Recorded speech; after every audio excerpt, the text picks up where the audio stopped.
Hey everyone, Eric on Paper here. I'm Eric, and if you notice something different, well, you're not going crazy. It is true. I got some new posters in the background. Okay, but let's talk about some of the Spider Man updates and everything like that, since that's what you're all here for.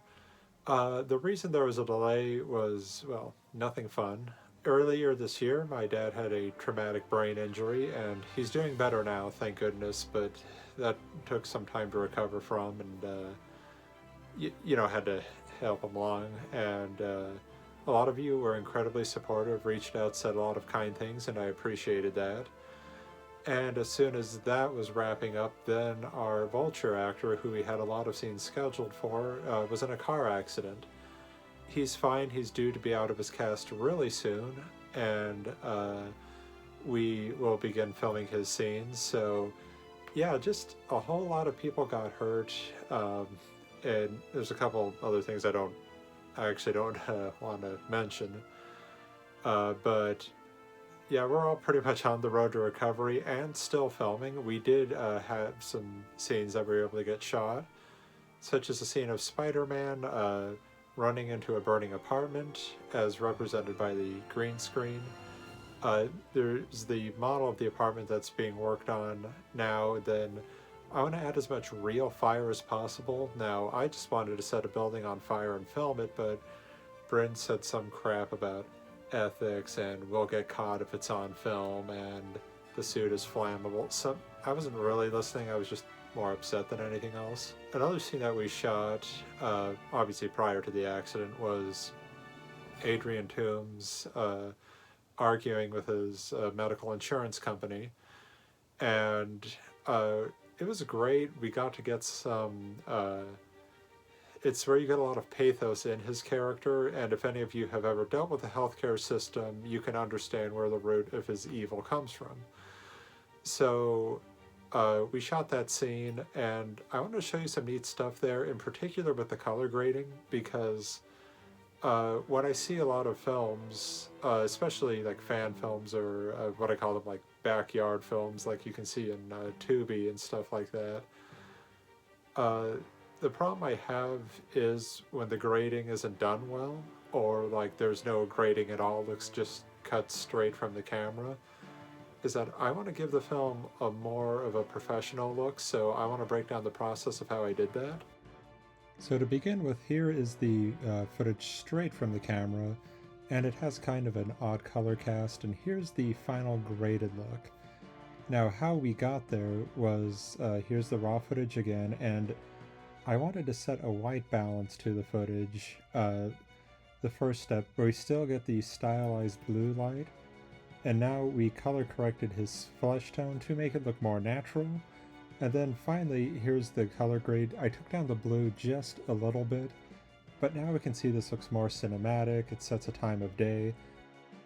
Then we're also able to record Eric Mannix doing lines for the Vulture. Some scenes we'd already filmed and some scenes we haven't shot yet. And of course, Danny Mallow, our sound genius, and J. Jonah Jameson is going to alter the voice, make it sound like it's coming through a robot or coming through like a mechanical suit and making him sound menacing.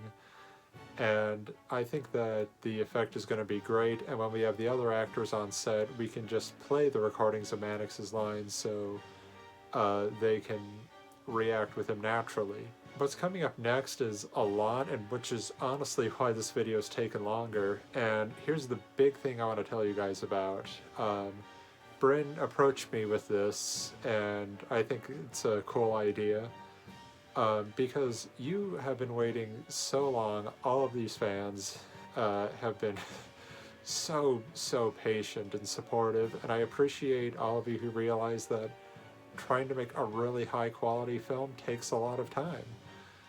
But to alleviate that, instead of just giving you another trailer, Brent suggested that we divide the film into large segments and release it that way.